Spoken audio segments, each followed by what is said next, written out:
வணக்கம். என் யாதவ சொந்தங்களுக்கு வணக்கம்.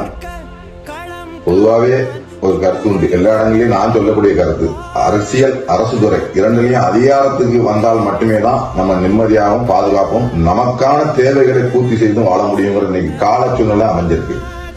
இன்னைக்கு அரசியல் அதிகாரம் நம்ம மீட்டெடுக்கணும்னா நம்மளோட ஒற்றுமையை காட்டணும். ஒற்றுமையை எதை காட்டணும்னா வாக்கு வங்கிங்கிற ஒரு இதுல காட்டினால் மட்டுமே தான் எல்லா அரசியல் கட்சிகளும் நம்ம திரும்பி பார்ப்பாங்க, நமக்கான அங்கீகாரம் நம்ம கொடுக்க ஆரம்பிப்பாங்க. இன்னைக்கு காலத்துல இவங்களோட இது ஒரு குறிப்பிட்ட நபருக்கு மட்டுமே வச்சு போயிட்டே இருக்க தவிர நம்ம தமிழ்நாட்டுல விரிந்து பறந்து இருக்கக்கூடிய சமுதாயம் இந்த யாதவ சமுதாயம். அது அரசியல் கட்சிகளுக்கும் தெரியும், எல்லாருக்கும் தெரியும். ஆனா நம்மகிட்ட என்ன வாக்கு வங்கிங்கிற ஒரு ஒற்றுமை இல்லாம தான் போயிட்டு இருக்கு. ஆனா அந்த வாக்கு வங்கிங்கிற ஒற்றுமையை நமக்கு இன்னைக்கு தமிழகத்துல பெரும்பான்மையான எல்லா கட்சிகளும் சீட்டு மறுக்கப்பட்டுங்கிற ஒரு ஆதங்கத்துல திருநெல்வேலி பாராளுமன்ற தேர்தலில் நானும் ஆரணியில சகோதரர் மணிகண்டனும் தேர்தல்களை கண்டோம். இதுல பல்லாயிரக்கணக்கான யாதவர்கள் விழிப்புணர்வுடனும் எழுச்சியுடனும் நமக்கான அதிகாரத்தை மீட்டெடுக்கணுங்கிற ஒரே நோக்கத்தோட வாக்குகளை செலுத்திருக்காங்க, வரவேற்கத்தக்கது. ஆனா இன்னும் நமக்கான அந்த கடமை எழுச்சி குறைவாக இருக்கு. இந்த எழுச்சி வேகமாகும். இன்னைக்கு இவங்க எல்லாம் வாக்கு செலுத்திருக்காங்கன்னா இவங்களுக்கு உரியது நம்ம நன்றின்னு சொல்லி ஒரு வட்டத்துக்குள்ள அடக்க முடியாது. நன்றி இல்லை, எல்லாருக்குரிய கடமை.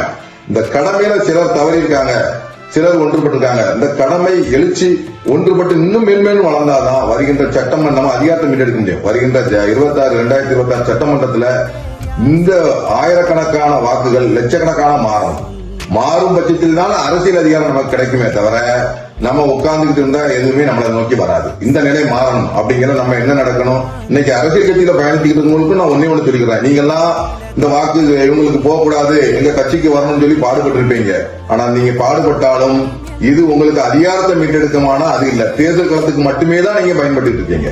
உங்களுக்கு அதிகாரத்துக்கு தான் நாங்க பாடுபட்டு தவிர நாங்க அதிகாரத்துல உட்காரணுங்கிறது ஒரு நோக்கம் இல்ல. என் சொந்தக்காரன் அதிகாரத்துல உட்காரணும், இதுதான் என்னோட குறிக்கோள்.